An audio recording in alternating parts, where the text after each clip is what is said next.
Eleanor Foster is a horror novelist, rents an old cabin to find inspiration.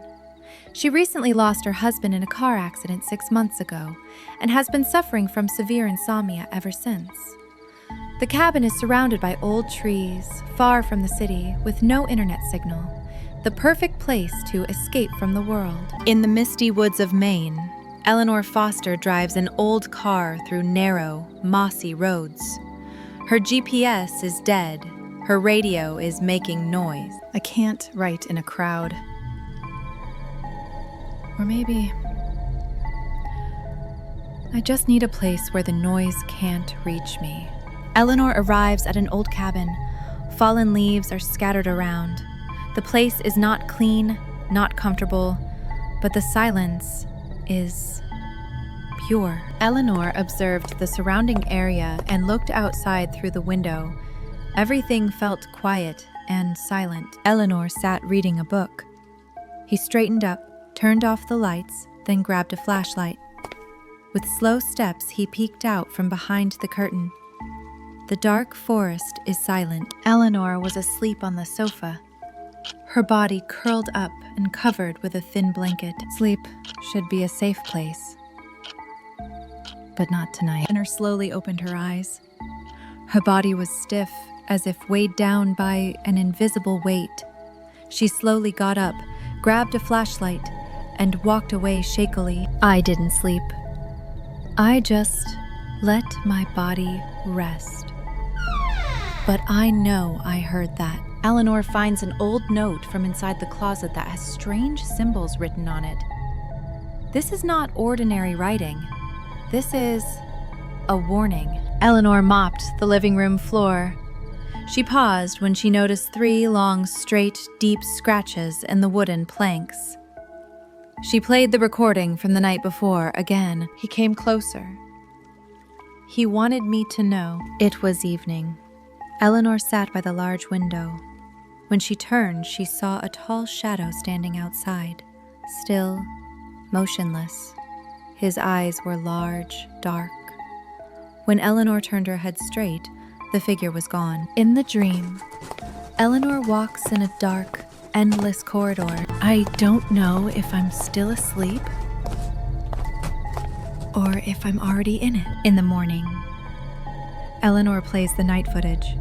A figure crawls from behind the couch, moving closer to the camera. On a shelf in the cabin, Eleanor finds an old journal. Inside is written the following description: Rake, creature of the night, attracted to insomniacs, enjoys open fear. When I sleep, he comes.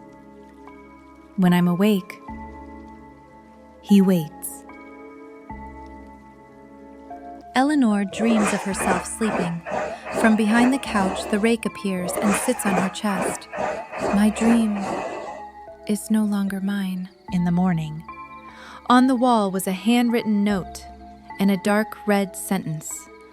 I know you see. Eleanor tried to escape. The car wouldn't start.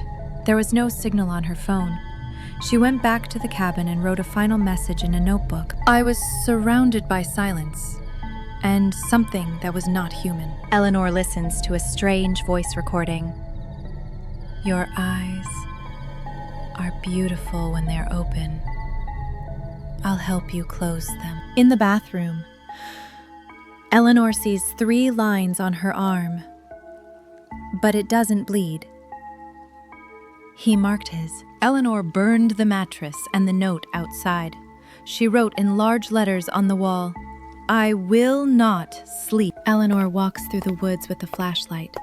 She gets lost and keeps coming back to her starting point. The fog swallows the path she has taken.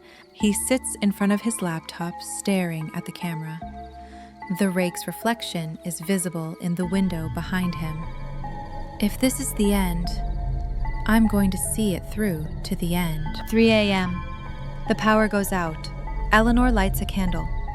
The sound of footsteps and heavy breathing fills the cabin. He came in silent, like a fog in the throat. The rake slithered down from the ceiling. Eleanor screamed. She tried to run, but fell. He's always here, just waiting for me to be ready. The laptop screen recorded for 6 minutes without any image. Then a deep voice was heard. Now your eyes are closed. Dark. Finally, dark. The police arrived and found the cabin empty. The belongings intact. Eleanor was gone. Only the laptop was on, recording for 9 hours without a single sound.